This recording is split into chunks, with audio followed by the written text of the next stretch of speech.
Pessoal do sexto ano, semana 2, hein? Do PET volume 3 de Geografia. E hoje vamos falar um pouquinho dos grandes problemas urbanos, né? Para poder juntos fazermos agora as atividades, tá bom? Mas o que são esses problemas urbanos? Quais os problemas causados aí pela urbanização? Já eu volto.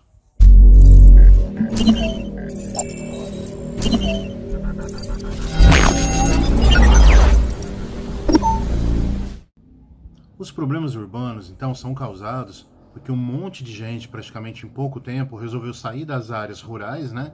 Sair da roça e mudar para a cidade. A cidade não estava preparada para receber tanta gente. Então nós vemos aí problemas de moradia gravíssimos, né? Um monte de famílias não tem onde morar. E aí acabam morando em submoradias, né? Moradias precárias, moradias sem condições de se viver, como é o caso das favelas, ou mesmo gente morando embaixo de ponte, morando nas calçadas. Imagina nessa época fria, muito triste esse tipo de vida, né? Sem falar também de problemas de violência, assaltos, sequestros, né? Que a grande cidade sempre a gente tem esses relatos. Problemas ambientais, a poluição é muito grande. Quanto mais pessoas moram naquele lugar, mais elas alteram a natureza, mais elas poluem, mais elas destroem. Então, problemas ambientais também são gravíssimos nos grandes centros urbanos. Mas vamos dar uma olhada então agora nas atividades e vamos fazendo junto aí para a gente poder concluir isso hoje ainda, tá bom? A atividade 1, ela tem uma charge. Lembra que a charge, ela sempre traz uma verdade, né?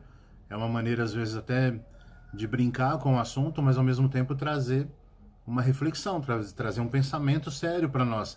E aqui na charge do número 1, o filho está falando para o pai contar uma história, né? Um conto de fadas. E o que o pai fala? Que todos têm direito à moradia. Porque isso é uma coisa muito séria. Virou um conto de fadas, a gente está vendo que a lei não é obedecida. Existe uma lei que todos têm direito à moradia, ninguém pode ficar sem ter onde morar, é lei. Mas essa lei é cumprida? Infelizmente não, né? Se existe esse problema é porque a lei não está sendo cumprida. Então vocês vão pensar um pouquinho nisso e vão pensar qual a relação entre a charge e esse problema que a gente está vendo então na semana 2 aí de Geografia. O que seria esse direito à moradia? O que é direito à moradia? Então essa é a letra A da número 1. Na letra B, você consegue perceber algum desses problemas aqui no município que você mora? Então esses problemas que eu citei, esses vários problemas aí trazidos pela urbanização, algum deles ocorre aqui em Cabo Verde?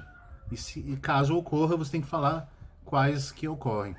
E na letra C é uma questão mais pessoal, né? Como que esses problemas podem ser resolvidos? Como resolver esses grandes problemas? Será que eles têm solução? Deve ter, né? Mas qual a solução? Ou quais as possíveis soluções? Se você fosse um governante, né? Se você tivesse que resolver um problema como esse, o que você faria? Na questão número 2, aqui na sua cidade ou na nossa cidade, existem equipamentos públicos nas ruas e praças, no transporte coletivo, nos prédios, voltados para as pessoas com necessidades especiais, né? Então tem alguma adaptação para as pessoas com deficiência? A nossa cidade, então quando a pessoa vai entrar num transporte público, né?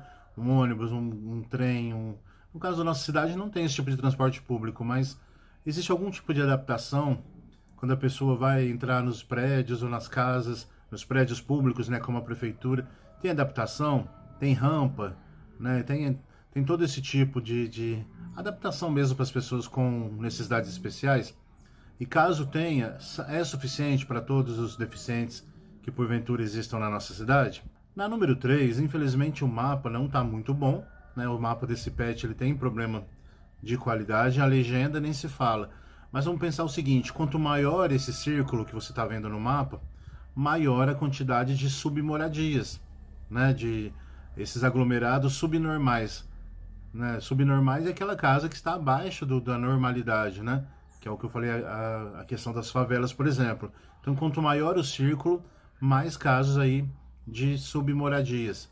Então, você só de olhar no mapa já vai conseguir responder a letra A. Quais as áreas com maiores problemas aí de submoradias? E na letra B, o que mais chama a sua atenção quando você olha esse mapa, quando você olha esse assunto? O que mais chamou a sua atenção? Na letra C, a falta de políticas públicas no setor da habitação contribui para que aconteça esse problema das submoradias? Então a falta de vontade mesmo dos governantes, a falta de ajuda dos governantes, ajudou a piorar esse problema? Você acha que interferiu nessa questão? Contribuiu para que existissem tantas pessoas aí passando por isso? 4. Por que as áreas rurais e as cidades menores têm menos poluição, são menos poluídas do que as grandes cidades? Por que isso acontece? E na número 5, sobre o lixo. O lixo aqui no nosso município, aí você vai ter que dar uma pesquisada. Pesquisar, entrevistar pessoas mais velhas, ou se você tiver acesso a funcionários da prefeitura, você vai pesquisar na letra A, para onde que o nosso lixo é levado. Existe a coleta de lixo, né? Aqui no meu bairro, por exemplo, o lixo é levado toda terça e sexta, mas para onde que esse lixo é levado? Na letra B, tem coleta seletiva aqui na nossa cidade? Coleta seletiva é aquela que a gente já separa o lixo, né? O orgânico, os plásticos, os vidros, o reciclável, né? Então existe esse tipo de coleta seletiva aqui na nossa cidade? E na letra C, qual a importância da atividade dos catadores de lixo? É muito importante essa atividade deles, né? Então fale um pouquinho sobre qual é essa importância. E tá vendo como a atividade é muito fácil dessa semana? Já dá para entregar agora mesmo, hein? Se você não entregou da semana passada, ó, não podia, hein? Então já entregue urgente, tô aqui esperando. Até a próxima.